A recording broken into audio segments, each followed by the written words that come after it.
Olá, pessoal, tudo bem? Vamos para mais uma gravação do nosso podcast Interage aí, certo? Sejam todos muito bem-vindos. E é assim, é mais um novo episódio e hoje vamos falar um pouco sobre tecnologia e compliance na ciência da informação.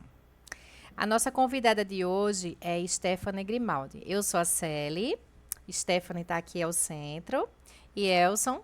Tudo bem, Elson? Olá, pessoal. Tudo bom? Nossa convidada, Stephanie, ela é DPO, é assim que se fala, Stephanie? Isso. Isso. É Data Protection Officer. Gente, eu não sou muito boa em inglês, não, mas é por aí. É na ADC Advogados.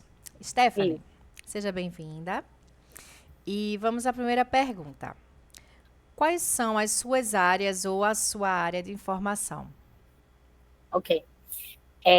Muito obrigada pelo convite, gente. É um prazer estar aqui. Evento, né, ou ocasião que gera vendo o curso de gestão da informação me dá muito prazer em participar. Eu fiz o bacharelado, né, em gestão da informação e entrei na iniciação científica logo no começo do curso. Isso me acabou me levando para o mestrado, né, para o doutorado. Então, eu sou graduada em gestão da informação, com mestrado e doutorado em ciência da informação.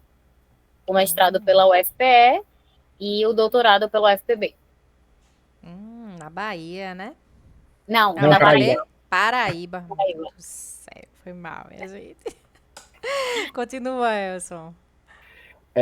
Como foi a tua experiência na graduação, Stephanie? Tá. A graduação de gestão da informação, apesar de já terem uns bons 10 anos de curso, 14 anos de curso, né? 15. A gente tem 15, 15 esse ano. estamos fazendo as contas. Quando eu comecei, eu fui a terceira turma, se eu não me engano, porque teve a primeira entrada, a segunda entrada, eu fui logo a seguinte. Então, não mudou muito o cenário de que muita gente entra sem saber muito bem o que é gestão da informação. Apesar de a gente achar que 15 anos é muita coisa, não é nada, né? Existem cursos com quádruplo de tempo disso, né? E ainda não são considerados estabelecidos. Então, e quando eu entrei em gestão da informação, eu entrei muito porque eu queria fazer jornalismo e eu estava bem decidida a fazer jornalismo, mas na semana de inscrição do vestibular, tiraram a obrigatoriedade do diploma de jornalista e minha cabeça entrou em parafuso na hora. Eita, tinha tudo planejado já, né? Tudo certinho. Poxa. E na hora de me inscrever, né, meu colégio ele abria uma sala onde a gente ia por ordem alfabética se inscrever, como minha letra é S de Stephanie, eu fui uma das últimas. E aí, quando eu cheguei para me inscrever, eu simplesmente decidi que eu não iria fazer jornalismo, eu ia fazer gestão da informação. Eu tinha lido sobre o curso e eu tinha achado super interessante, porque não era biblioteconomia, mas não era administração, mas tratava com informação, lidava com informação, que era uma coisa que eu adorava, adorava me comunicar. E aí, se eu vou. Todo mundo achou que eu estava meio louca na minha casa, porque eu tinha estudado muito para passar em jornalismo, mas entrei no curso e comecei a tentar entender o que seria gestão da informação. Eu não sei se hoje vocês ainda têm uma disciplina que os professores eles acompanham vocês, não sei se é práticas que se chama, mas era como se fosse uma tutoria. E aí os professores eles se apresentaram logo no primeiro dia de aula e cada um foi para uma área que se identificou com as áreas de pesquisa dos professores. E naquela época, no na terceira turma, né, ainda segundo ano de curso, a maioria dos professores eram da área de biblioteconomia. A minha primeira orientadora foi a professora Vildeane, né, porque eu me identifiquei muito com a linha de pesquisa que ela vinha trabalhando no LIBER, né, então eu comecei a fazer iniciação científica no primeiro período, lá no LIBER. Que E massa. Marcos Galindo acabou virando também meu orientador. Então, fui fazendo o curso E muitas das disciplinas que eu ia pagando, eu ia muito nadando contra a maré do pessoal que estava se formando em gestão da informação. Porque o pessoal que estava se formando em gestão da informação queria muita área de tecnologia ou a área de dados. E por eu ter uma proximidade muito grande com esses professores e essa linha que era mais voltada para a organização da informação, para a representação da informação, eu tinha uma linha de pesquisa um pouco diferente. Eu pesquisava memória, né? Então, eu me dediquei a isso. Fui estagiária do Liber desde o primeiro período, fiquei até o último, e fui me envolvendo com memória cada vez mais. Mas essa maturidade de ser iniciante de ciência, né, de pesquisar a ciência, de fazer projetos de pesquisa, estar envolvido com FACEP, com CAPES, foi me dando uma maturidade de entender que eu não queria seguir apenas como estava a grade curricular do curso, né? Então, eu fui procurando cadeiras que complementariam aquela minha formação. Então, deu certo que também no começo do curso, acho que no terceiro ou quarto período, eu me inscrevi no IEL, fui atrás de uma vaga de estágio do IEL e entrei como a vaga era para bibliotecário ou gestor da informação. Olha, naquela época tinha, né? Naquela Gestor da informação. gestor da informação. Massa. E aí eu, ok, vou tentar estagiar nessa área. E fui. E quando eu cheguei lá, ninguém sabia o que era gestão da informação. O IEL tinha oferecido à empresa a vaga porque era do mesmo departamento. Mas eu já estava na minha cabeça assim bem estruturado que era gestão da informação e a empresa gostou muito. Eu disse: vamos por essa linha aqui. A gente vai trabalhar com arquivo, mas a gente quer modernizar, então vamos. Me deram essa chance e aí eu comecei a estagiar. Eu lidava basicamente com organização da informação, tanto dos arquivos como de todos os documentos que geravam pela empresa. Então, era uma área que eu estudava bastante no curso de gestão da informação e que sempre me agradou, que sempre foi organização, representação, memória. Apesar de, então sua formação foi basicamente biblioteconomia? Não. Eu fiz mais de 10 estágios de docência, né, de monitoria no curso de gestão da informação. E eu dei de todas as monitorias, de memória, de representação, de base de dados, de introdução à modelagem de banco de dados. Então, eu fui monitora da professora Sandra, de Vildeane, de Marjorie, de vários professores, apesar de me identificar com uma linha. Eu entendia que eu precisava de um pouco mais para um mercado que ainda não conhecia o gestão da informação. Então, quando estava para terminar o curso de gestão da informação, apesar de eu ter plena ciência de que eu tinha um domínio muito maior da área de memória, da área de organização da informação, eu tinha um amplo leque do que oferecer para o mercado, sabe? Então, foi uma formação bem multidisciplinar, interdisciplinar, sabe? Muito bom, muito Não bom foi mesmo. bem singular, assim.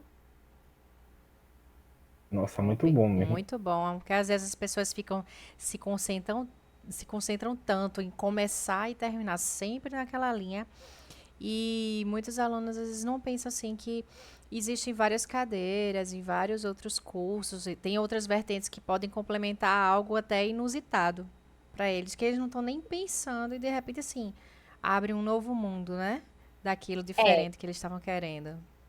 Isso é verdade, porque eu costumo dizer que hoje em dia é difícil você encontrar uma grade onde você não precise pescar disciplinas em Isso outros cursos, mesmo. tá? Porque se você for fazer medicina, você precisa se integrar com a tecnologia, porque hoje a gente tem uma telemedicina, uma área muito forte. Muito. Mas a medicina, ela não está pronta para oferecer essas disciplinas. Então, os alunos, eles têm que ir buscar na medida que eles vão se inteirando sobre a telemedicina. Então, não é do dia para a noite que as cadeiras elas viram um molde perfeito do que você pode fazer e te dão 70 opções. Não é uma engenharia da vida que você vai fazer até tal período e chegou em tal período você vai se direcionar para aquela área, sabe? Então, qualquer curso hoje em dia, qualquer profissional hoje em dia, ele tem que buscar uma formação muito ampla, porque a gente não sabe o que o mercado vai exigir da gente daqui a um tempo, sabe? Exatamente. Então, a gente teve uma pandemia e pegou todo mundo de muita surpresa. Mas eu Ninguém não acredito que esperava, pegou né? Assim, algo que ninguém nunca tinha passado antes, assim. isso. E a minha empresa, ela não parou. Ela não parou nem um mês de trabalhar. Então, apesar de a justiça, eu trabalho em um escritório de advocacia, o qual eu fui a estagiária, foi meu primeiro estágio, foi nessa empresa que eu fiz a seleção, eu continuei lá como estagiária, hoje eu sou gerente de TI e compliance da mesma empresa, e a gente não parou em nenhum momento, a gente parou de protocolar peças, porque o tribunal parou, hoje em dia processos são digitalizados, são já protocolados online, são digitais, mas a gente não parou, porque eu já tinha feito a migração da empresa para o Google, para a nuvem, então a minha expertise dentro de gestão da informação fez um escritório de advocacia, que é uma área completamente diferente, não parar, sabe? Então, eu saí pronta porque eu não parava no que era oferecido na grade. E isso não é culpa de professor, ou de coordenador, ou de departamento, sabe? Ele tem que oferecer uma grade que seja uma coluna vertebral. Mas cabe a você entender para onde o mercado está indo, o que você gosta de fazer. Afinal, são 4 anos ou mais que você vai ficar ali estudando alguma coisa para depois levar aquilo para a sua vida. Então, buscar entender o que o mercado quer e o que você gosta vai ajudar muito. Também fiquei impressionado com essa quantidade de monitorias que você teve. Eu Assim, hoje também, a viu? questão está um pouco mais limitada para monitoria. É. E assim, ver uma pessoa que fez 10 ou mais monitorias é impressionante.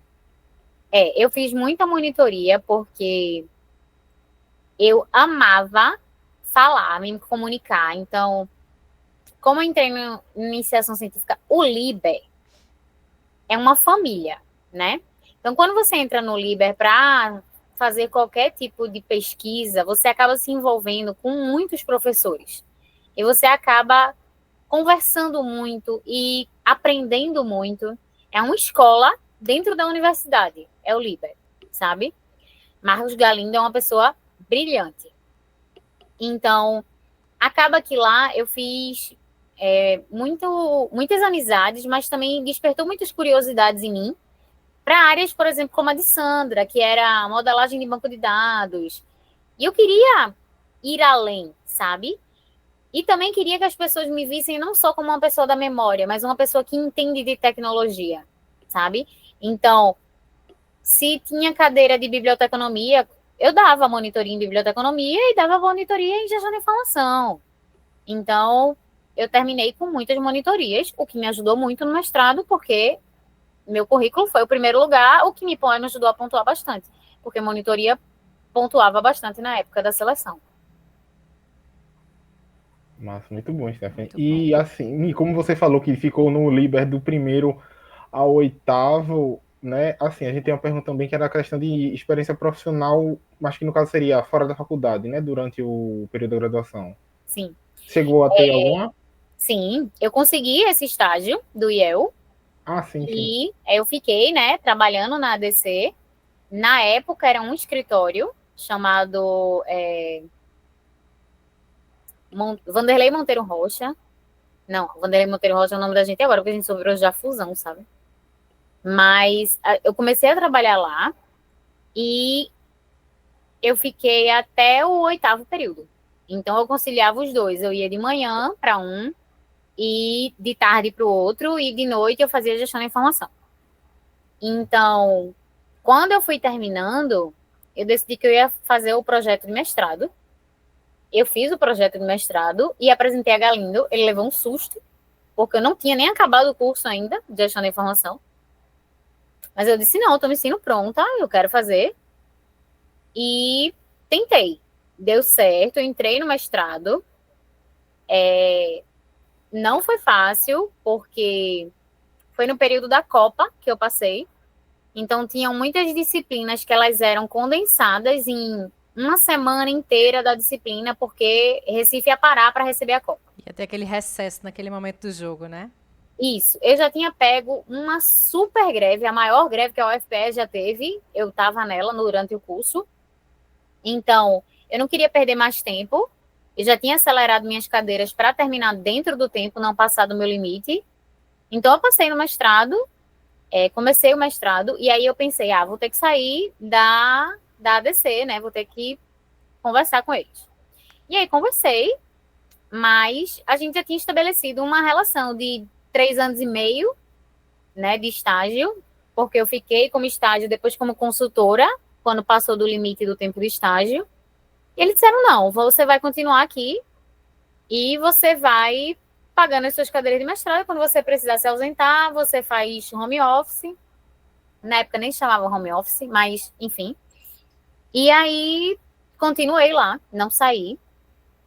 Mas quando já estava terminando o mestrado, eu tive um convite para fazer uma reestruturação do arquivo da Parve, que é aquela empresa de automóveis, locação e venda de automóveis.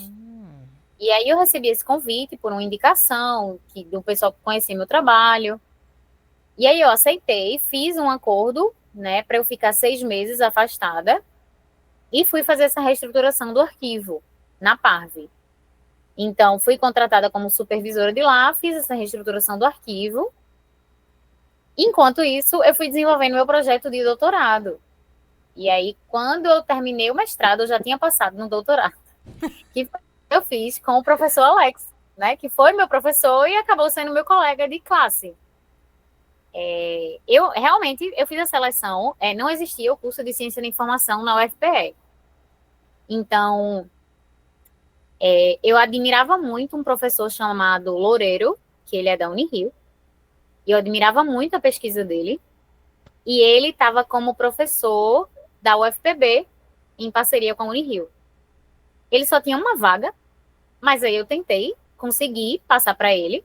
Eu achava que eu não ia passar, porque quando sai a lista de candidatos que se inscreveram no mestrado ou no doutorado, é normal a gente procurar no Lattes, né? Quem são nossos concorrentes. E os meus concorrentes eram diretor de curso, coordenador de curso, professor há 10 anos. Meu Deus, eu era um bebê concorrendo ali, mas deu certo. E aí começou a minha aventura. Vai para Recife, vai para João Pessoa, volta para Recife, vai no Rio de Janeiro, sem sair do meu trabalho. Então, quando eu consegui autorização porque eu fui bolsista CAPES pela minha nota, né?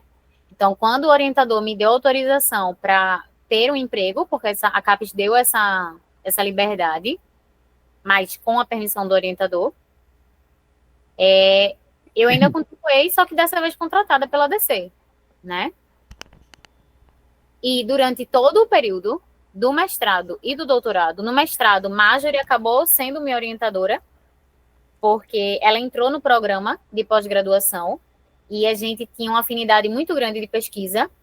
Então, Marcos Galindo aceitou me ceder para ela. Então, eu fui ser orientanda de Marjorie. E quando eu fui para o doutorado, eu fiz o pedido ao meu orientador, Loureiro, de ela ser minha co-orientadora.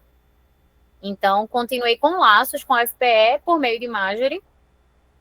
E continuei dando estágio de docência e disciplinas. E fui me formando. E a minha pesquisa da graduação, que foi... eu trabalhava com manuscritos de João Alfredo, que era um projeto do Liber. E aí eu trabalhava muito memória. E aí eu comecei a descobrir ciência dentro da memória. E fui para o mestrado com um projeto de estudar todas as instituições de pesquisa de ciência do Brasil. E no doutorado eu continuei, só que de forma digital, né? Essa memória digital. E aí entrei no mundo do Instagram, no mundo das redes sociais, comecei a me especializar mais na cybercultura, no cyberespaço e na ultramodernidade, que é um conceito que eu trago na minha tese de doutorado. Então, comecei a me habituar e, por mais engraçado que seja, eu fiz uma afirmação na minha tese de doutorado de que a nossa realidade virtual, ela não seria uma escolha. Ela seria uma obrigatoriedade dentro de algum tempo, o qual eu não conseguia determinar qual. E eu defendi minha tese de doutorado online, porque a gente estava na pandemia há 15 dias. E a universidade não parou porque ela tinha essa realidade virtual. Então, eu consegui provar minha tese ainda no modo de defesa da tese, sabe? Foi legal, apesar de uma pandemia, mas me deu autonomia de virar gerente de um escritório que estava passando por uma fusão de 4 escritórios que viraram um só, porque eles viram confiança na minha trajetória, sabe? De como estava sendo bem concisa a minha trajetória. Então, não foi fácil, tá? Tanto é que foram muitas monitorias, não foi uma disciplina... Eu não gosto nem de citar cursos, porque parece que a gente está menosprezando algum curso que você pode fazer uma linha assim e seguindo. Mas se tem um curso que você não pode fazer isso, é gestão da informação. Tá? Você não pode, você não tem como fazer aquelas disciplinas e esperar que quando você saia o mercado te abrace, assim, entenda o que você faz. Principalmente porque é voltado para tecnologia, né, Stephanie? Isso. A tecnologia está em constante mudança o tempo todo. E gestão da informação, ele tem um quezinho do perigo, que é, você não é programador. Você não é administrador de banco de dados. Também não. Você é gestor da informação. E o gestor da informação, ele tem que ter um pouco de tudo. E tem um ditado, cachorro com muito dono passa fome, né? Mas é verdade, você precisa entender um pouco de tudo, mas você precisa pegar uma linha na qual você vai dizer, aqui é o meu lugar. É aqui que eu domino, sabe? Então, quando você encontra esse que vai fazer o seu diferencial, é para onde você deve caminhar na gestão da informação, sabe? Mas você precisa dessa linha. Porque senão o mercado, ele não vai saber quem você é. Porque você não vai saber quem você é.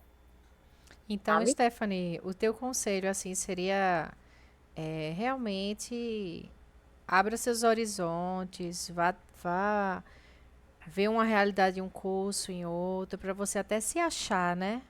Assim, seguir em gestão da informação, mas achar uma linha que você se sinta mais à vontade, que você sinta que é pertencente àquele mundo, né? Isso. Eu tenho muitos amigos que se formaram em gestão da informação e não atuam na área, não foram felizes no curso, não se encontraram.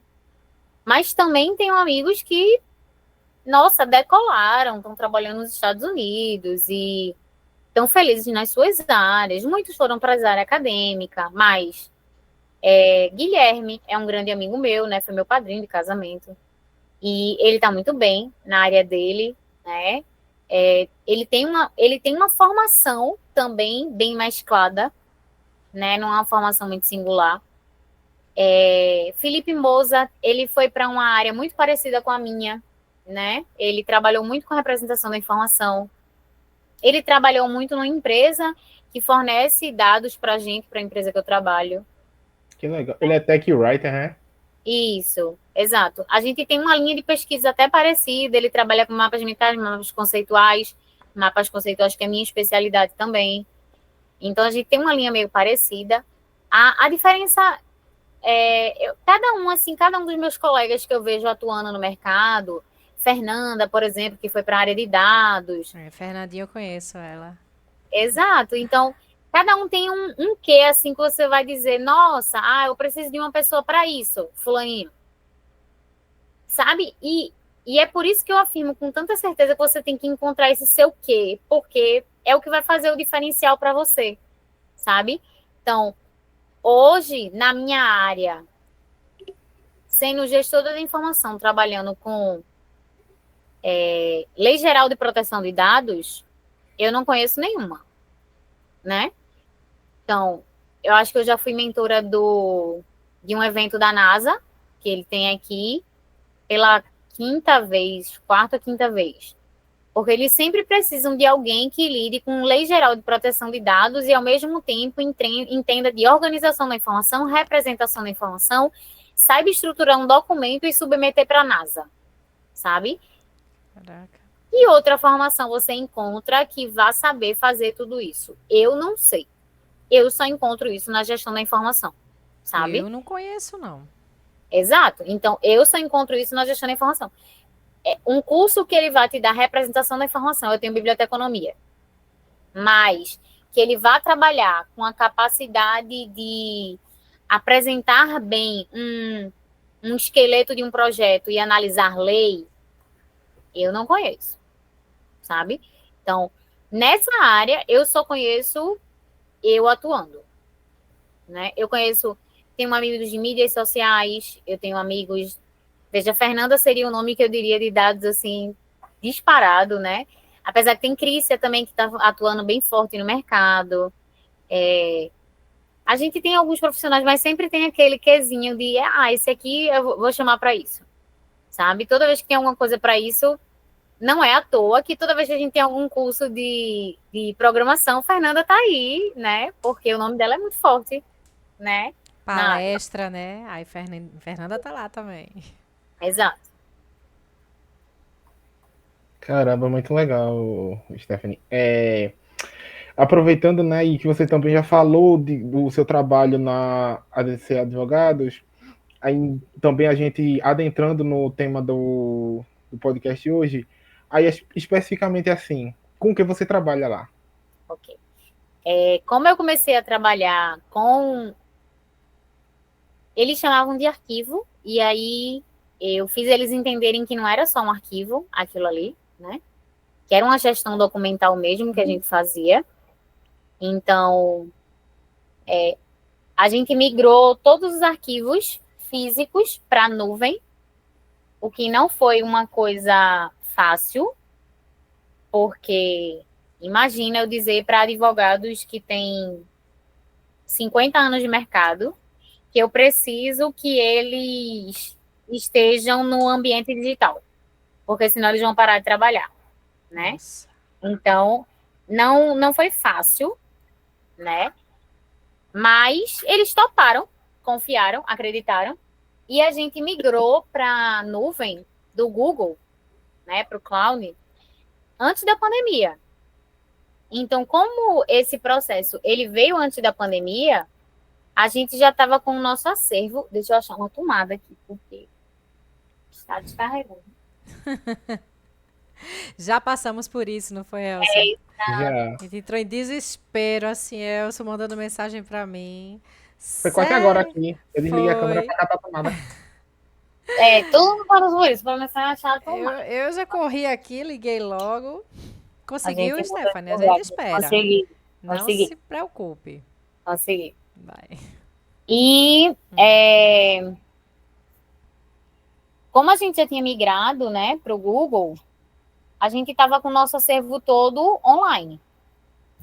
E o que eles precisavam? Eles precisavam de uma pessoa que gerenciasse tudo na nuvem, né? Então, eu entrei como essa gestora de nuvem. Só que aí, quando a gente trabalha com isso, a gente tem sempre uma equipe de TI, né? E a gente não é TI somente, né? A gente pode até ser, mas a gente não é. Então, o TI, ele não costuma escutar quem não é TI, né? Então, eles precisavam de alguém que gerenciasse o pessoal de tecnologia. Então, que gerenciasse tanto quem vai cuidar dos hardwares como dos softwares. Então, eu entrei como gestora de tecnologia. Então, eu tenho minha equipe de TI, ela não é interna, ela é externa, porque é mais prático para mim assim, porque hoje a minha demanda de tecnologia é na nuvem, então fica meio redundante eu tenho uma equipe de TI interna que vai trabalhar fisicamente quando eu trabalho na nuvem, e eu tenho um escritório com 53 pessoas. Então, é muita gente para o TI não iria atender. Então, eu atendo localmente, porque eu não trabalho de casa, eu trabalho localmente, mas minha equipe de TI é para... eu tenho uma máquina que está parando, vem aqui dar uma olhada. Eu tenho um app que não está rodando, vem aqui me ajudar. Mas eu também lido com a parte de compliance, porque como eu lido com todos os documentos digitais e quando você trabalha em nuvem, existe muito a questão da permissividade, que é a quem você vai dar acesso, a limitação de acesso, a averiguação de volt, quem apaga, quem não apaga, porque a gente tem que entender que não tem os nascidos digitais, tem o pessoal que está entendendo o que é um mundo digital e não pode ter um preconceito quanto a isso. Então, tem que ser uma pessoa capaz de identificar quando um arquivo foi deletado com menos de 30 dias. Apesar da gente dizer 30 dias é muita coisa. Não, não é. Se eu tenho mais de 30 mil documentos, identificar um arquivo deletado é muito sério. Então, eu sou gerente de tecnologia e compliance. E o que é compliance, né? Eu já ia perguntar isso. Compliance é justamente a adequação a regras e normas, né? Então, eu sou gerente tanto do compliance interno da empresa, para a gente estar dentro de todas as normas e parâmetros legais que a gente precisa estar, como também faço o compliance com outras empresas. Então, se a gente advoga para a empresa X, e a empresa X requer que a gente afirme que está dentro daqueles parâmetros legais para atuar para eles, cabe a mim nos adequar a estes parâmetros legais. E aí, para isso, eu entro com treinamentos, com modificações de parâmetros, ou então também dizer, não, a gente não pode atuar com essa empresa porque vai contra os nossos princípios de compliance. Tá? Sim. Então, toda documentação, questão de licitações, por exemplo, que existe uma compliance muito forte, porque você tem que estar com todas as normas, todas as regras, ISOs e etc. e mais. Tudo pronto. Eu atuo nessa parte, tá? E sou o DPO da empresa. E aqui no Brasil, a gente chama de encarregado de proteção de dados, né, pela NPD, que é justamente aquela pessoa que é o ponto de contato entre a NPD e a empresa, ou entre o titular de dados e a NPD, caso haja algum vazamento de dados, né? Então, eu atuo também fazendo implementação de adequação à LGPD, que é a Lei Geral de Proteção de Dados. É muita coisa.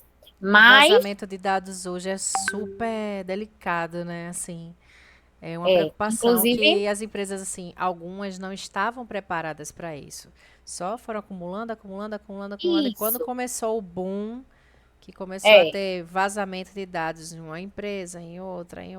Aí é que o pessoal começou a se preocupar. Tipo assim, se preocupa em proteger a casa depois que invadem a casa. Coisa. E eu posso dizer a você que 80% ainda não está adequado, tá? Hoje a gente recebeu proposta de uma adequação de uma grande empresa que você jurava que ela estaria já adequada, mas não está. E a multa assusta, né? 2% do faturamento anual, possível fechamento da empresa. É alto. E como a LGPD, ela vem como a adequação da GPDR, que é a europeia, ela ainda está mutando, né? Ela está se adequando mesmo à realidade do Brasil. Então, é um mercado que toda vez que parece que vai saturar, ele se renova, sabe? Então, por exemplo, ontem saiu uma normativa de que ataques cibernéticos não vão justificar o vazamento de dados da sua empresa. Então, se a sua empresa teve dados vazados devido a um ataque cibernético, você também tem culpa. Até então, a empresa não tinha, sabe? Então, é uma coisa que muda o tempo inteiro, sabe? E não vai mudar, não vai parar, porque a gente tem a confiança de que as coisas elas tendem a se estabilizar, mas não é assim, porque com lei, principalmente, que é uma coisa que normalmente ela está aí, né, em um ponto, né, determinado. Quando a gente está falando de lei de dados, que é uma coisa que muda o tempo inteiro, não tem como a gente dizer, a gente chegou aqui no limiar e aí a gente alcançou tudo, sabe? Então, é um mercado ainda que, nossa, vai ferver muito ainda. Não tenho nem. Eu acho que é uma das profissões que vem aí com força para ser um curso de como você cuidar de dados para contra vazamento, que não tem como você fazer isso no meio de um curso, sabe? É um aperfeiçoamento contínuo e é bem difícil. É uma carreira, na verdade, de PO, é uma carreira que está sendo bem visada, né? E inclusive existe DPO a service, que é tipo, eu não faço isso, que é você pode ser DPO de várias empresas. E eu aposto que isso só pode estar acontecendo enquanto a gente não está com as empresas todas adequadas. Porque quando tiver e a NPD estiver aplicando multa, eu quero ver se os DPOs conseguirem dar conta de 10 empresas. Uhum.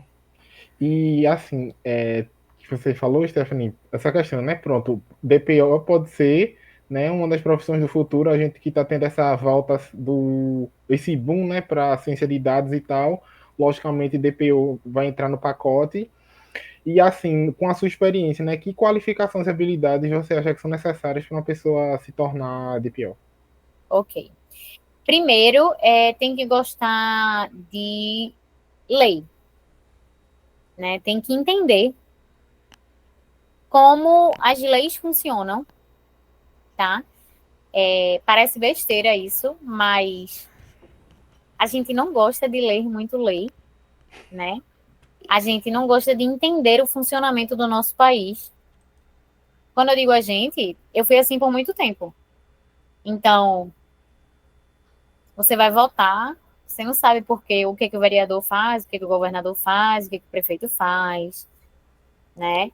Entender como o mecanismo de funcionamento do Estado funciona é uma coisa essencial. Deveria ser essencial para todo cidadão, né?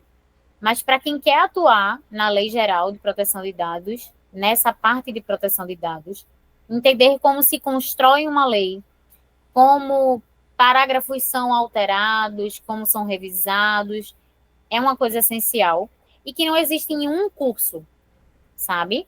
Existem disciplinas do direito que você pode pagar, sim, como direito digital, maravilhoso, né? Deveria ser uma coisa que todos deveriam gostar de estudar. Além disso, eu acho que o nosso curso ele sai muito na frente com as cadeiras de representação, organização, introdução à base de dados, porque você precisa fazer análise de risco, né? Então, quando a gente vai implementar numa empresa e a gente tem que adequar ela à lei geral de proteção de dados, LGPD, a gente tem que fazer uma análise de risco. E análise de risco a gente aprende se a gente souber modelar, se a gente souber fazer algoritmos, se a gente souber lógica, né? Porque métrica de informação, nossa, não é todo curso que aprende métrica. Então, eu trabalho particularmente com o COSO, que é uma metodologia de impacto, e que exige de mim entender métrica.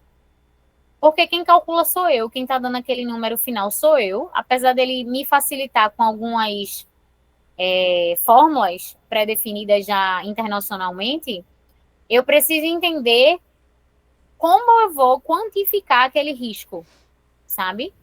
E isso a gente aprende muito bem na ciência da informação, tanto no curso de gestão da informação, como na pós em ciência da informação, né? Inclusive, a área de métricas de informação dentro da UFPE, né, no nosso departamento, é muito forte.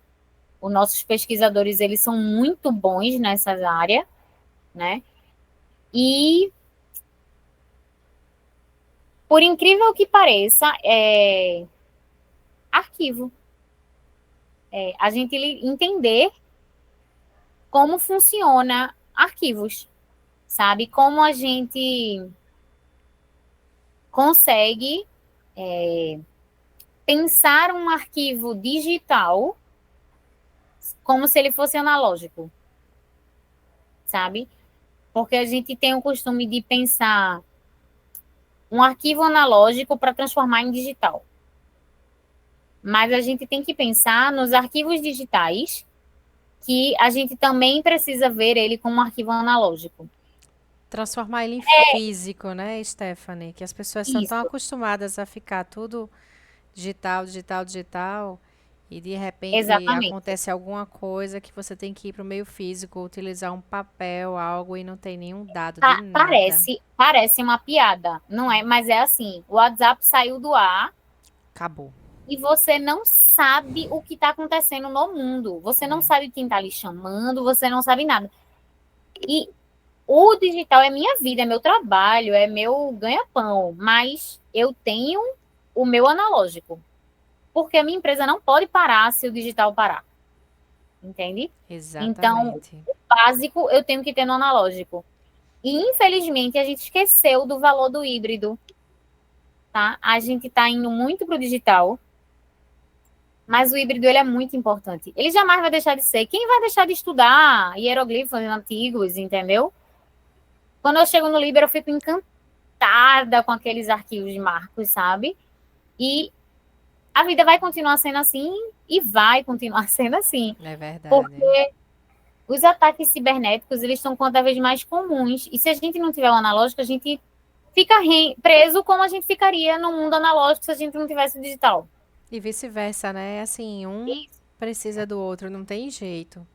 E você Exatamente. vê assim, vamos a grosso modo, muitos adolescentes hoje em dia que você entrega um caderno, vamos dizer assim, faça uma redação, alguma coisa, e às vezes até a letra tá complicado de escrever. Tá complicado entender as abreviações, É, né? Também. Língua exatamente. portuguesa, ela é muito difícil hoje você ver um jovem usar a crase, né? Exatamente. Então, é complicado, mas matérias básicas, elas vão se tornar cada vez mais fundamentais. Quando a gente estava deixando de lado Verdade. e se aperfeiçoando muito em coisas muito inteligência artificial, sabe? Tá, e se a tecnologia parar? E se o pane vier? Qual é o seu plano B? Sabe? E quem tiver o plano B sai na frente. É sempre assim. A guerra é sempre quem tem o plano B sai na frente. Exatamente. Uhum. Essa questão que você falou do português e tal, eu trabalho na escola, eu vejo muito isso. Os meninos, é tudo no celular, os professores falam, faz ditado, faz redação, aí chega Isso. aquela escrita incompreensível, aqueles erros ortográficos grotescos que você olha assim, como essa pessoa consegue escrever desse jeito? Exato. E aí a gente parte para o princípio de que cada vez mais o mundo globalizado, ele exige de você que você saiba várias línguas, né? Hoje em dia você não precisa saber inglês. Talvez o teu diferencial seja falar francês ou falar espanhol, né? Mas como você vai falar se você nem sabe falar português? Pronto, tem uma iniciativa aqui Exatamente, é o local ponto. que é um curso de inglês para os alunos. E aí eu fico me perguntando, por que colocar esses meninos no curso de inglês se eles não tiram nota boa nem em português? É, Domine a sua exatamente língua para dominar a outra depois. isso. E é exatamente isso que é o curso. É o curso da gente, sabe? É tipo assim, domine uma coisa, domine o básico, domine organizar a informação, saber representar ela, entender o que são metadados, entender como os metadados eles são aplicados em absolutamente tudo, sabe? Porque é muito engraçado quando eu tô, sei lá, almoçando. Eu me faz assim, meu Deus, eu descobri uma funcionalidade incrível que quando a gente faz isso, eu disse, isso é um metadado. Isso é uma coisa tão básica, né? Mas a gente vê que as pessoas estão deixando isso aí é velho. Não me importa mais isso aí. Eu quero ir para inteligência artificial, sabe? E aí vem Gemini, aí vem ChatGPT, e aí vem. Nossa, eu participei de um congresso internacional, eu acho que tem um mês. E aí, um pessoal de uma grande construtora internacional falou uma coisa muito, muito legal. Foi assim: eu não deixo meus funcionários usarem inteligência artificial. E ninguém me entendia, porque eu não deixava usar inteligência artificial. E ele é CEO, né? E aí ele fez: eu só vou deixar usar inteligência artificial aqui dentro da empresa quando eu entender que todo mundo aqui dentro da empresa é capaz de fazer qualquer coisa sem tecnologia. Sem a tecnologia. Quando eu ver isso, que eu perceber que minha equipe, aí eu deixo usar a inteligência artificial. Porque todo facilitador, ele tende a te poupar de raciocinar. Não deveria ser assim, mas é, né? Então, o nosso cérebro, ele funciona assim. Já viu aquele jogo que se você não precisa colocar todas as letras para você conseguir ler uma frase, né? Porque o nosso cérebro, ele funciona desse jeito. Então, a partir do momento que você sabe que o ChatGPT ele vai fazer alguma coisa por você, por que você vai tentar aprender a fazer aquilo? Ele vai me Sabe? entregar pronto, né? Aí Isso. a gente tá falando de uma. Eu vou falar de mim. Elcio é novinho. Eu tenho um pouco mais de idade. Na frente, mas é Depende. pouquinho. É que a gente vem de uma geração que a gente fazia redação no caderno, fazia o cálculo na mão, fazia tudo isso. Aí foi calculadora, chat GPT. Aí você vê uma geração agora, meninos de 14, 15, 16 anos de idade, que já nasceram ali, ó. Já estão no chat GPT, sem nem passar pelo processo de pesquisar coisas em livros, numa biblioteca, escrever, saber a base de tudo, saber como ler, como interpretar, como criar sua própria opinião e colocar ela em prática. Aí a sua. Eu queria que, assim, sua visão com relação a isso, para essa nova geração. Qual é a sua opinião, assim? Como é que. A minha opinião é que é perigoso, sabe? Porque, assim, eu tenho muito orgulho de trabalhar na DC Advogados, porque a gente preza por formar grandes profissionais. Então, todo advogado que sai de lá, primeiro, ele não quer sair, e se ele sai, ele quer voltar. Porque ele aprende a raciocinar, ele aprende a criar boas peças jurídicas, ele aprende a. E eu acompanho todo esse processo, porque como eu cuido de toda a base na nuvem, então, às vezes, um advogado quer ver como ele criou aquele documento. E aí a gente vê. No Google, no Google Docs, você consegue ver o histórico, né, de modificação. E aí você vê que do nada aparece um parágrafo inteiro, né? E aí ele esquece que a gente consegue perguntar ao ChatGPT, por exemplo, se o ChatGPT foi o autor daquele parágrafo. Eita! E a gente, por mais que aquilo ali seja muito bom e tenha sido muito esperto, não é isso que a gente quer. A gente quer o desenvolvimento crítico do pensamento. Porque o desenvolvimento básico já temos demais, sabe? A gente quer o diferencial, a gente quer ser um time diferenciado, sabe? A gente quer pensar fora da curva, a gente quer investir onde os escritórios não estão investindo. E é por isso que eles dão uma confiança em mim. Porque, venhamos e convenhamos, né? Eu sou mulher, nunca tive cara de mais velha, eu sempre tive cara de muito nova. Eu tenho um cargo de gerente, um cargo de DPO, num escritório onde existem muitos homens acima de 50 anos, e que se não fosse um escritório que pensa no futuro, eu não estaria trilhando minha carreira lá, sabe? Desde 2012. Então, eu tenho muito orgulho de trabalhar lá porque a gente cria mentes pensantes, a gente instiga mentes pensantes, sabe? E eu tento levar isso para todo lugar que eu vou, por isso que, por exemplo, o Hackathon da NASA, eu adoro participar.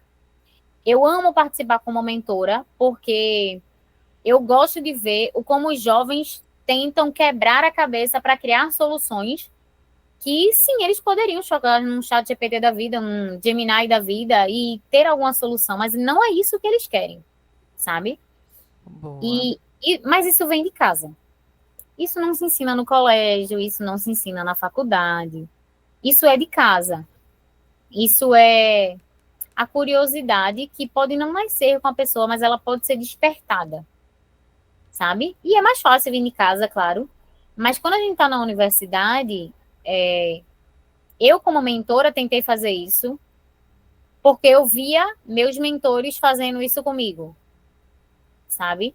Então, se você quer ter bons profissionais de gestão da informação, cabe a você, como um gestor da informação, não ver o seu colega como uma competição, Boa. mas Isso como mesmo. uma rede onde cada vez que um bom gestor da informação se destacar no mercado, você tem mais chances de se destacar no mercado, sabe? Criar uma rede onde a gente consiga trocar ideias como academia e como profissional é o que a gente precisa hoje.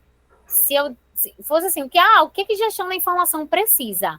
Criar uma base sólida de colegas que se apoiem e levem o nome de um e do outro para o mercado, sabe? Porque ninguém vence nada sozinho. Exatamente. Nunca, never. Então, quando eu saí da Parve, eu indiquei uma amiga gestora da informação. Quando eu saí de outro, eu indiquei um gestor da informação. E veja, além de virarmos grandes amigos em todos os lugares que eu vou, a gente tem essa rede de troca, de confiança, de que não é uma competição, vai ter lugar para todo mundo, entende? Mas se você tem congressos médicos, congressos de engenheiros, cadê nossos grandes congressos de gestão da informação? Cadê os encontros de gestores de informação? As trocas que são necessárias, sabe? Se você tem uma dúvida médica, um colega médico manda lá um WhatsApp para um colega médico e tira a dúvida. Se você tem uma dúvida no mercado, quando você já saiu da faculdade, é muito raro você ter um ponto de... Vou perguntar ali naquele grupo. A gente precisa desse rede. Porque senão, veja, a gente não está consolidado ainda. Nada impede que o curso de gestão de informação deixe de existir. Entende? Assim como qualquer curso que não é consolidado. Então, hoje, levar as novas gerações a pensar criticamente e a pensar criticamente de forma a pensar coletivamente, em criar memórias coletivas e não apenas individuais, para mim, é a principal necessidade, sabe? Uhum. Eita, peraí que o negócio aqui apagou um pouquinho. Aí, voltando um pouco pro começo, né, Stephanie, assim, que você falou que a questão de pior que a gente tem, ela se relaciona com leis, né? E aí, como, né, fica a questão até pro pessoal que não vai nos escutar, refrescar a memória deles sobre o que é LGPD, né? Essa relação, assim, do DPO com o LGPD. Cortou só um pouquinho tua pergunta. Eita, tá escutando? Tá normal agora? Agora tá normal. Pronto, assim, a relação, né, que você falou que a gente tem uma certa dificuldade, né, em entender as leis, e ainda Certo. mais quando se trata de TI, né, que a gente tem as leis de TI, e e agora som. tem a questão Falei com minha da, amiga que nós tô temos a usando. LAI, tem a Caraca. LGPD, e aí no Deu uma caso, refrescar tontura. assim, né, pro pessoal Acho que que foi nos a mulher escuta, falando, o que é falando, LGPD falando. e Ela como disse, esse bicho, tema está vai, conduz aí, pelo relacionado amor de Deus. com, Eu não tava esperando fazer, tá ligado? com o trabalho, né, do DPO. Ia ser outra pessoa que ia fazer. Aí eu Certo. cheguei nas carreiras em casa. A pra ligar, LGPD pra... é a Lei Geral de Proteção de Dados, né? Ela veio muito para defender os direitos fundamentais da liberdade meu de amigo disse, eu vou privacidade, conduzindo aqui livre e tal. informação, de personalidade de cada indivíduo. Porque a gente estava chegando num ponto onde você encontrar informação era o auge. Mas existe a privacidade que ela deve ser respeitada. E no Brasil não estava sendo. Ainda não é, tá? Então, foi sancionada a Lei 13.709, a Lei Geral de Proteção de Dados, e ela estabelece um conjunto de regras, né, para coleta, tratamento e armazenamento da informação. Só nessa descrição você já vê que é o curso de gestão da informação, tá? Uhum. Então, você tem que aprender a coletar, a tratar, a disseminar, a guardar. Todo o ciclo que a gente aprende em gestão da informação, ele é tratado na Lei Geral de Proteção de Dados, em algum dos seus artigos, tá? Então, não é que você precise pregar um livro e entender sobre todos os códigos e leis, mas entender como uma lei é construída.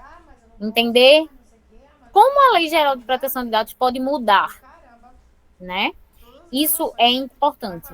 Mas, mais do que qualquer coisa, você precisa entender a base do curso, que é o ciclo da informação, sabe? Desde a coleta, tratamento, armazenamento e acesso à informação são os pilares da LGPD, tá? Então, eu fiz mais de 10 cursos já de Lei Geral de Proteção de Dados. Tem muita gente de tecnologia, tá? Que está entrando na área de DPO, mas o problema do pessoal de tecnologia, que é formado basicamente em tecnologia, tá? Eu estou falando daqueles programadores, de ciência da computação, eles não sabem o ciclo da informação, tá? Ele não sabe, eles vão aprender. E aí, quando chega num ponto que, entenda, a gente leva 4 anos para aprender esse ciclo, e a gente às vezes nem aprende. Quando eles querem aprender isso em cursos rápidos de LGPD, não dá certo. Existem muitos da área de direito, porque é uma lei, tá? Aí o que eles precisam? De uma equipe de pessoas que entendam esse ciclo, porque eles também não entendem, tá? Então, quando um DPO ele é advogado, ele tem uma equipe de TI, uma equipe que vai cuidar da parte de dados e uma equipe que vai cuidar da parte de organização da informação. Sempre é assim, sempre. Não conheço nenhum DPO, advogado, que não trabalhe com uma equipe dessa multidisciplinar, tá? O reverso é o nosso, que é tipo, eu sou DPO e eu só preciso de um advogado. Entende? Porque o nosso curso, ele já nos dá essa base, tá? Agora, foi a minha formação, foi aquilo que eu te falei no início da nossa conversa. Eu me interessei por essa área basilar da ciência da informação.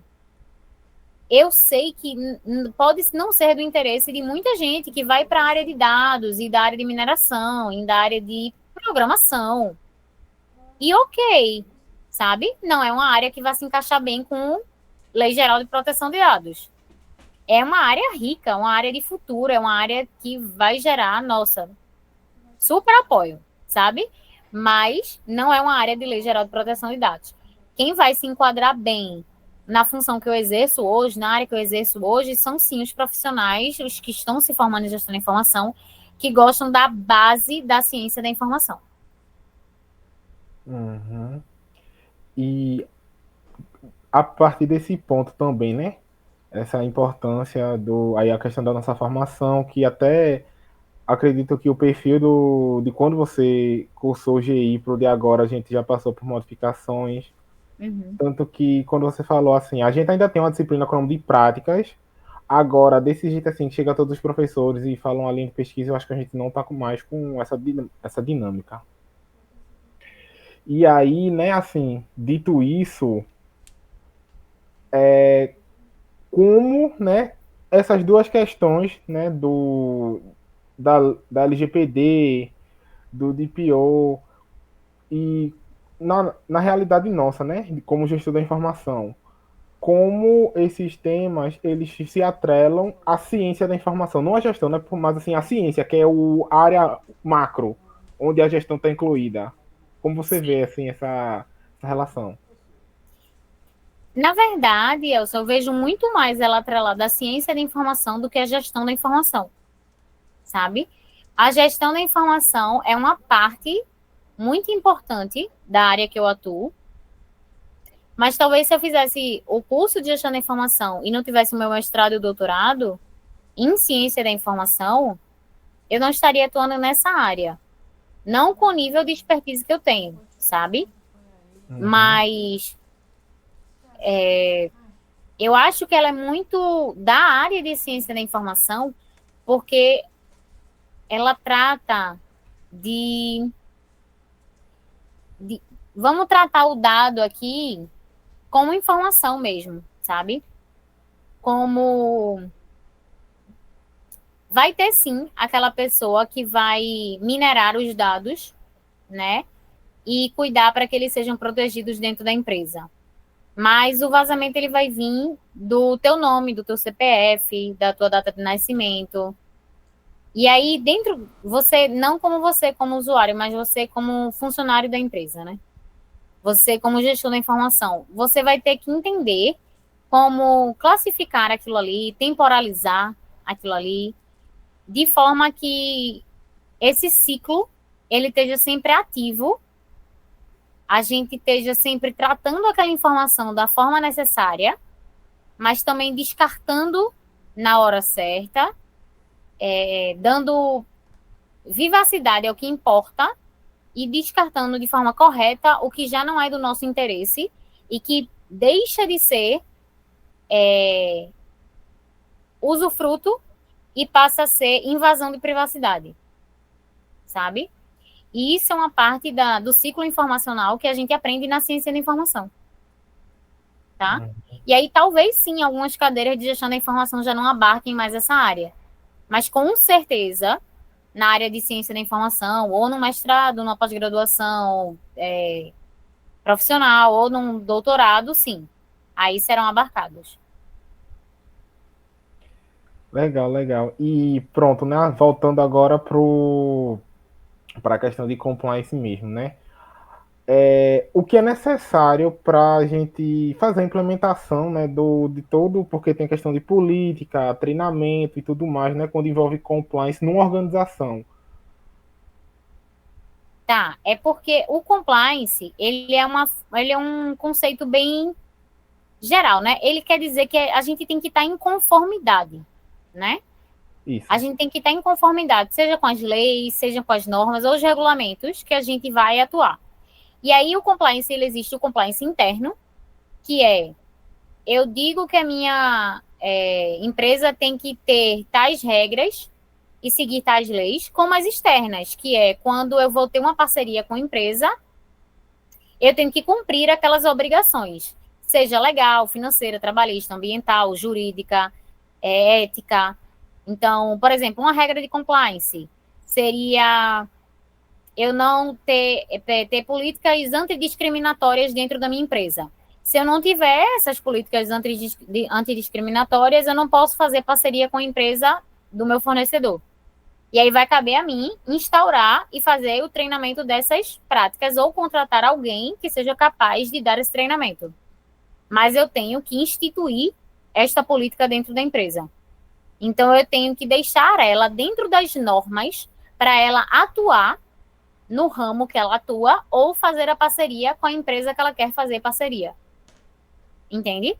Além disso, eu também vou cobrar dos nossos parceiros que eles estejam em compliance com as nossas normas, com as nossas leis.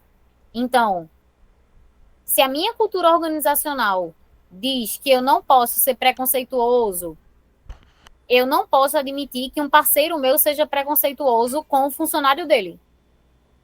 Então, ele tem que assinar um documento que vá me garantir isso. Entendeu? E que eu possa rescindir o contrato, por exemplo, caso ele quebre essa confiança estipulada, sabe, no contrato. Então, existe a governança, por exemplo, que seria uma coisa mais geral. E existe o compliance, que ele é um pouco mais autônomo, ele gerencia riscos e ele é necessário que tenha um responsável pelo tratamento tanto de denúncias, que podem ser uma denúncia, Então, por exemplo, se alguém disser, eu fui agredido, sabe? E dentro da nossa norma tem que é proibida a agressão. Em tese, você poderia ir para o RH, mas se você tem uma área de compliance e isso está ferindo uma norma da empresa, isso pode chegar para mim, entende? Então, a área de compliance, ela é ampla demais. Mas, basicamente, eu tenho que seguir e estruturar a empresa dentro das normas que a gente definiu para seguir o nosso caminho ou que nos foram definidas. Eu, como gerente, tenho que assegurar que a gente está seguindo essas normas. Se a gente ainda não tiver uma política ou um documento que valide isso, cabe a mim criar esse documento. Aí eu crio uma equipe, por exemplo, se eu tiver que criar uma política antidiscriminatória, que são as mais comuns, tá? De hoje em dia estarem sido exigidas.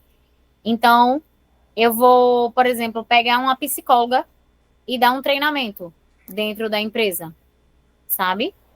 E criar esse documento e fazer todos assinarem e revisar e acompanhar que a gente está dentro dessas normas.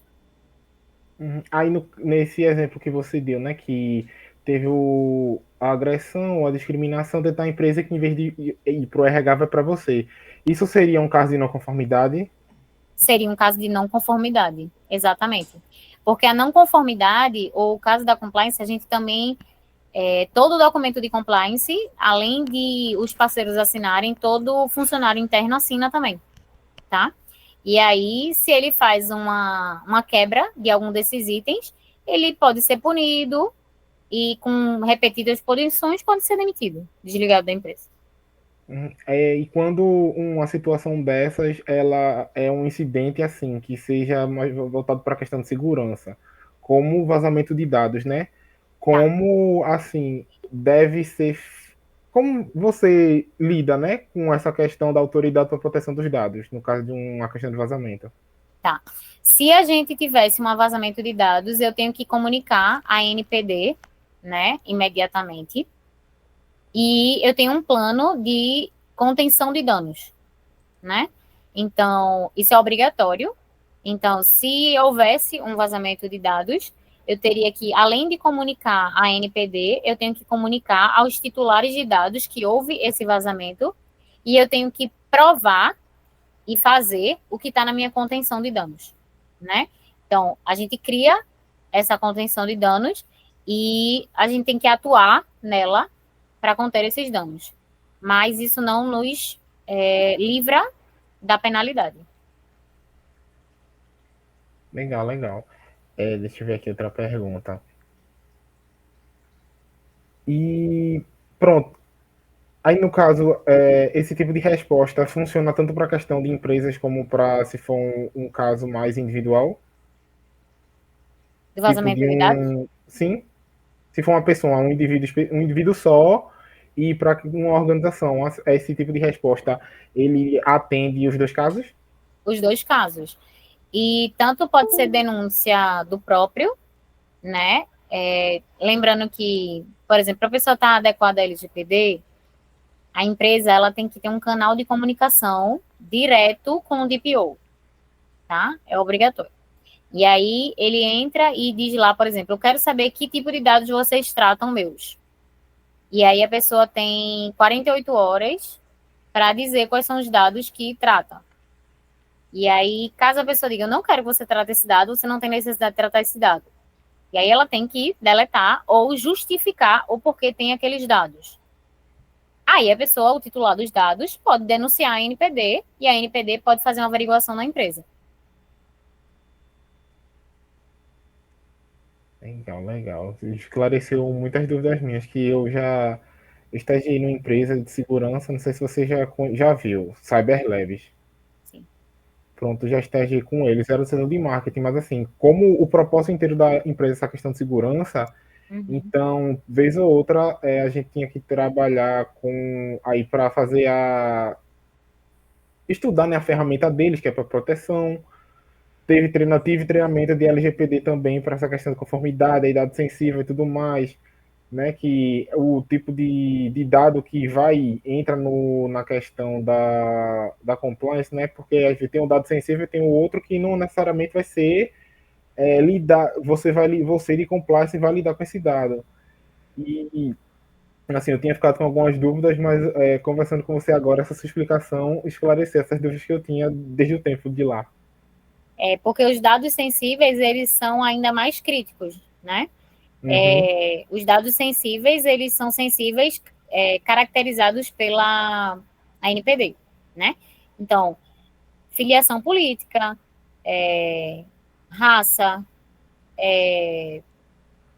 dados de saúde, né? Dados de menores. Então, tudo isso são dados sensíveis. Então, além da fiscalização ser mais forte contra esses dados, as penalidades também são mais duras. Uhum. E pronto, depois dessa explicação, a gente também tem aqui o, a questão de, para você, Stefano, assim, como você enxerga o futuro da compliance, né, nas organizações, visto tudo que a gente já falou, essa questão de inteligência artificial, né, que está revolucionando, acho que para toda a área, né, da tecnologia, que a inteligência artificial tá evoluindo, e também a questão que você falou de regulamentação, né, que está sempre mudando. E para você, assim, como que cenário, assim, uma perspectiva de futuro que você acha para a compliance? A compliance é uma área que não vai demorar para se tornar obrigatória, né, dentro das empresas, porque existe uma sigla, né, SGSI, que é Sistema de Gestão de Segurança da Informação. Ele é praticamente que obrigatório agora para qualquer empresa atuar. E a área de compliance,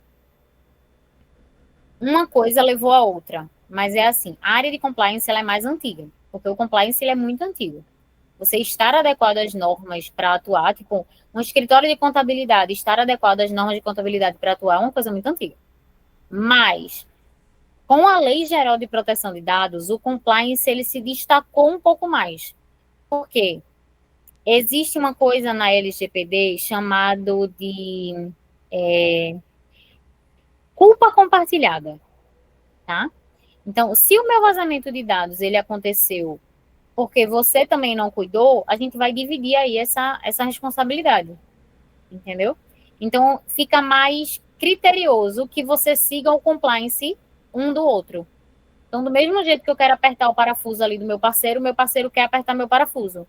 Porque se vazar o dado que a gente compartilha, a culpa é dos dois. Um pode pagar mais do que o outro, mas a culpa vai ser dos dois. Entendeu? Então, a área de compliance, ela acabou se destacando um pouco mais e ela vai crescer cada vez mais. Por quê? Por mais que você se adeque ao LGPD, passe pelo aquele momento super difícil que é a implementação, porque não é fácil, encontre o seu DPO e tenha tudo ali, precise só ficar fazendo as auditorias, né? Fique uma coisa mais linear, o compliance não. O compliance, você vai estar revendo toda vez que você fechar uma nova parceria. E se você é uma empresa, você vai querer fechar parceria o tempo inteiro. Então, se você vai fechar parceria o tempo inteiro, talvez o seu compliance tenha que mudar sempre. Nunca para pior, sempre para melhor, sempre para mais criterioso, sempre para mais avaliativo, sempre para uma análise de risco mais evidente, né?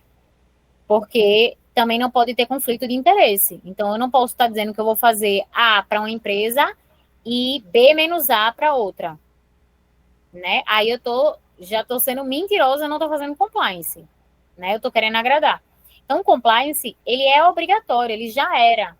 O problema é que ele está vindo com uma nova roupagem devido à Lei Geral de Proteção de Dados, porque assusta as penalidades da Lei Geral de Proteção de Dados. Imagina que se você não conseguir conter teus danos, você fica impedido de atuar. Então, a empresa fecha. Né? É literalmente isso. Se você tiver que pagar 2% do faturamento anual, a empresa já fecha. Muita empresa não vai ter como pagar isso. Uhum. E já pegando o gancho dessa tua resposta, é a relação de compliance com auditoria. Tá. Compliance, ele é um pouco diferente. O compliance, ele é a adequação das normas. A auditoria, ela é para verificação dessas normas. Entende? Então, uma coisa, elas são complementares. O compliance, eu te digo que eu estou lá seguindo minhas regras, minhas leis, e eu me enquadro, e a auditoria vem para fiscalizar se eu estou dentro dessas normas. Então, um começa, aí o outro Dá conclui. continuidade. Dá Ah. continuidade, porque a auditoria ela é contínua. Legal, legal. E nesse meio, fica mais ou menos, seria mais ou menos a mesma coisa a questão da governança corporativa, né? Isso. A governança ela é um pouco mais ampla, porque a governança ela não vai se moldar aos fornecedores, por exemplo. É a sua governança. O compliance ele vai. Uhum.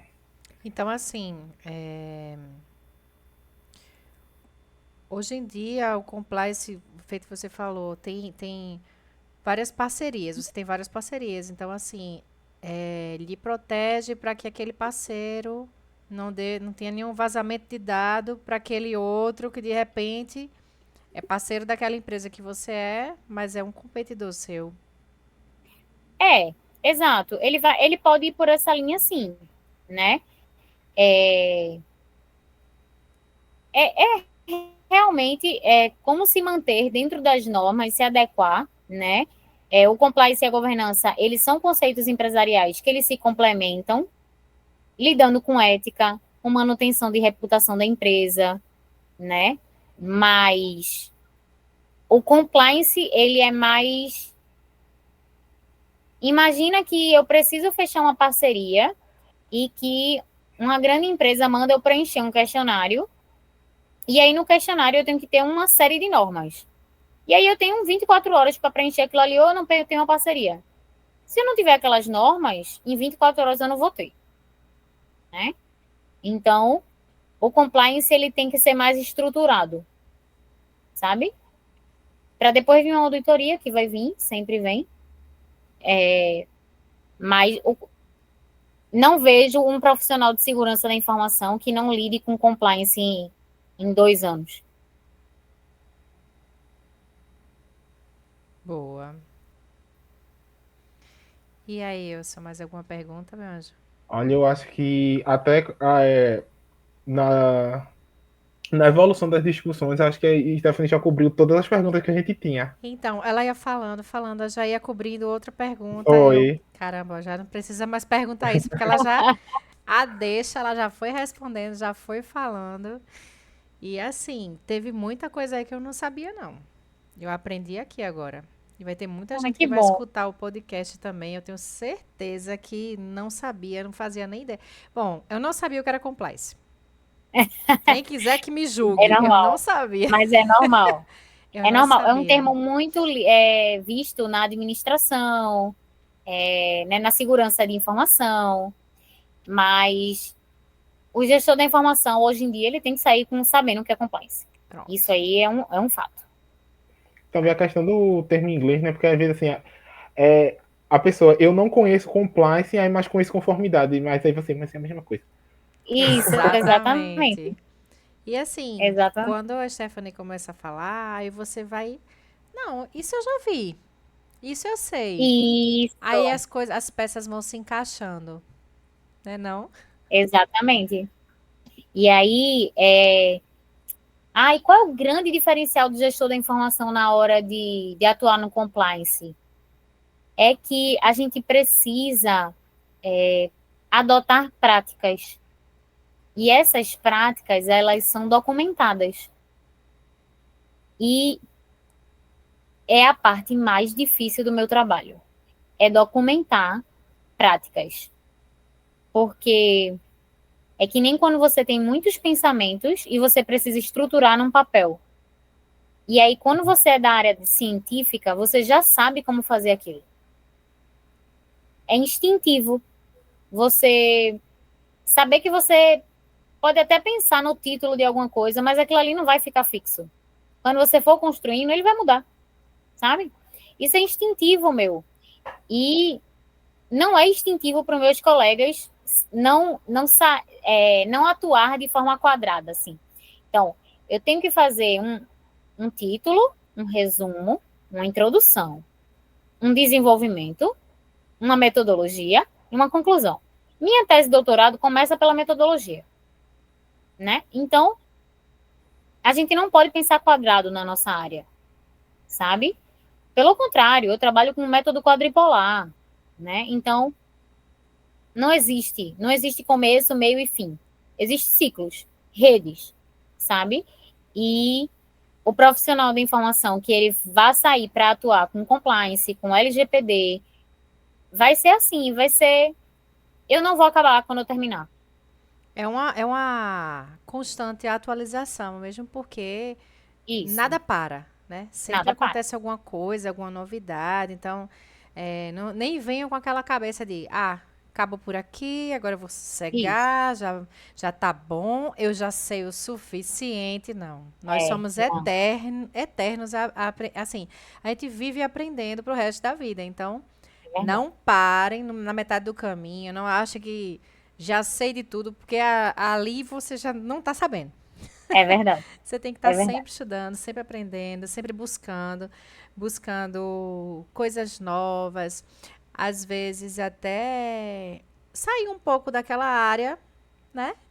Criar Isso, um pouquinho outra área, aí depois você, olha, verdade, até que isso se encaixava um pouquinho aqui no que eu estou fazendo também. é verdade. Um início de outra área, aí vem uma pergunta aqui, Stephanie, que dicas, né, você tem para o pessoal de GI que que busca, tá pensando em trabalhar com compliance ou trabalhar com DPO? Tá. Assim, um curso, um assunto para a gente pesquisar, Dar um estudar. norte para os alunos aí, né? Que eles, assim, estão, É, quer queira, quer não, estão aprendendo. não desperdicem cadeiras básicas que parecem maçantes, como representação da informação, classificação da informação, organização do conhecimento, Muito bom. diferença entre informação e conhecimento. Nossa, parece tão maçante, mas hoje eu saber disso dentro da minha organização é o meu diferencial. Procurem se especializar cada vez mais na parte de segurança de informação, sabe? Porque independente se você for para programação, se você for para a área de metodologias ágeis, você vai precisar de segurança da informação, sabe? Os ataques cibernéticos estão muito fortes e a gente escolheu uma área que é híbrida. Então, é necessário. Aprendam metodologias ágeis, sabe? Todas as metodologias é muito boa, muito bem-vinda, mas metodologias ágeis, e eu dou um grande destaque para o Canva, né? Para o Canva, que é muito, muito, muito, muito importante. Ele ajuda você a raciocinar, sabe? Eu, claro, amo mapas conceituais, é minha área de especialidade, mas o Canva ele é mais didático, assim, mais fácil e tem mais cursos para isso, né? E apesar de eu não gostar de programar, eu sei programar, sabe? Porque hoje é o pezinho do futuro. Então, se quiser ter um pezinho aí no futuro, saiba o básico. Mesmo que você não saiba tudo, saiba o básico. Saiba estar numa mesa e responder a perguntas, mesmo que você não goste de atuar naquele campo. É aquela coisa, você não gosta de matemática, mas é necessário você saber matemática. Uhum. Eu acho que Eu tava. vejo, eu vejo os meninos na escola que falam que não gostam de matemática. Aí eu pergunto, ó, vocês que tipo, ganhar dinheiro, como é que vocês vão lidar com dinheiro se vocês não sabem matemática? É, é isso aí. Veja, eu sou péssima em matemática. Todo mundo sabe disso. Eu sou péssima em matemática. Mas eu sou excelente em raciocínio. Então, o que me falta é de um me dá do outro. Olha aí. Então, eu aprendi a raciocinar, porque literalmente eu aprendi a raciocinar, a me questionar. Eu não sei disso por quê, sabe? E isso é importante. Mas matemática não.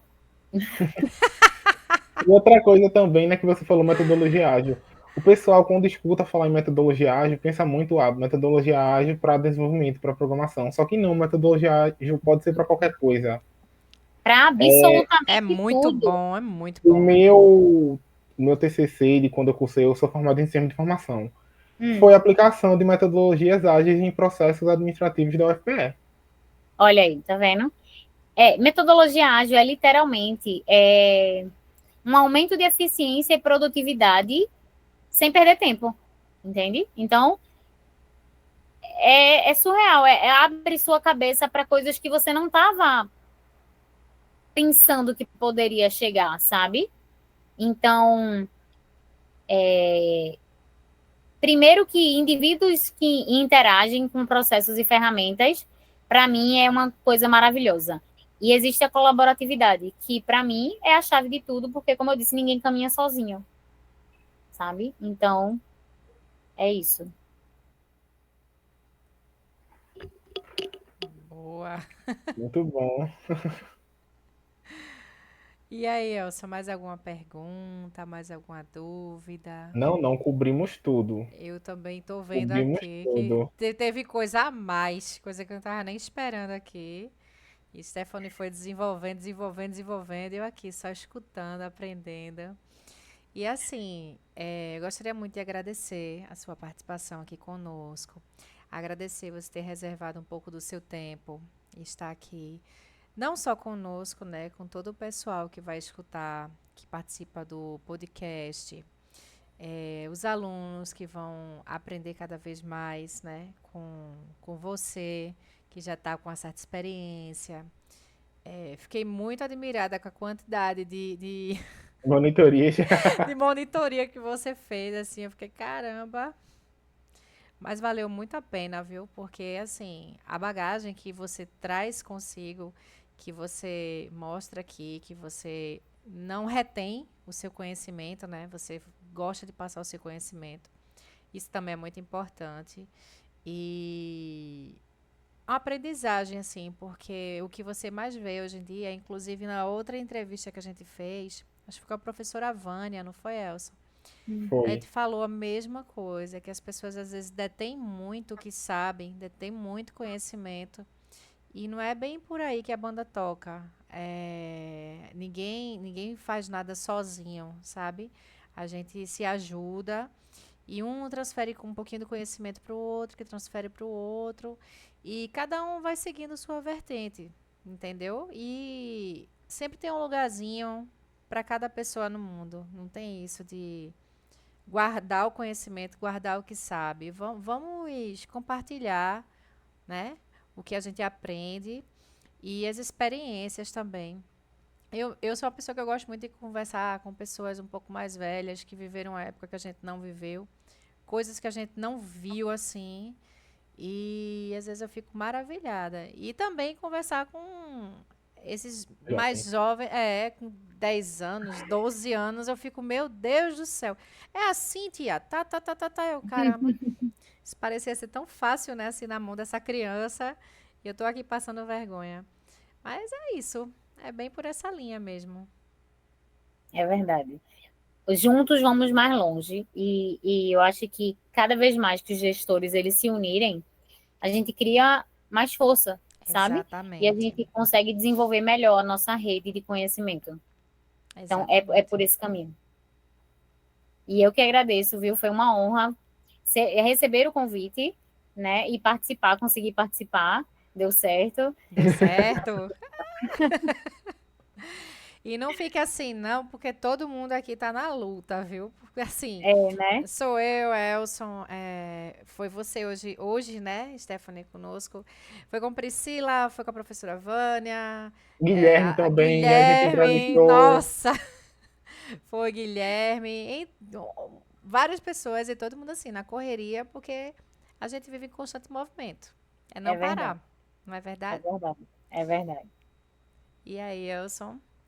Acho que também, né, agradecer também, Stefan, obrigado por ter compartilhado o seu conhecimento, sua formação aqui com a gente, né? Mostrar mais um caminho, né, que o profissional gestor da informação pode seguir, que desde o seu tempo até hoje também a gente sempre tem um pessoal que não sabe o que é o curso de gestão da informação, não sabe o que a gente faz. Ah, mas você é mais ADM ou é mais TI? E assim, não é nenhum nem outro, tem os dois. Aí isso. faz assim, seu curso é o que mesmo? Aí a É. gente vai explicar. Veja só, gestão da informação. A gente começa a dar uma aula sobre o curso. Ah, tá. Mas cada vez mais, por incrível que pareça, eu estou começando a encontrar pessoas que são formados assim em gestão da informação. Que foi o caso do Jorge. O Jorge foi namorado de uma amiga minha que eu conheci, a gente começou a conversar. Eita, eu sou formado em gestão de informação. Aí depois de um tempo surgiu o convite, ele veio, a gente fez a filmagem, pronto. Aí que Eu já acho conheceu outro e outro e outro. Se brincar, acho que você pode ter conhecido, Stephanie, é Jorge Rossiter.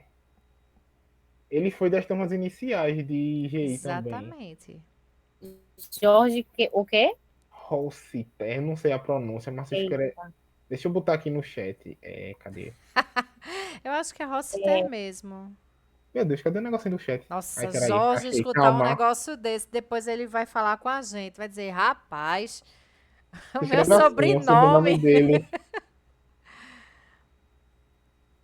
Ele trabalha no InDrive. Em Drive, isso.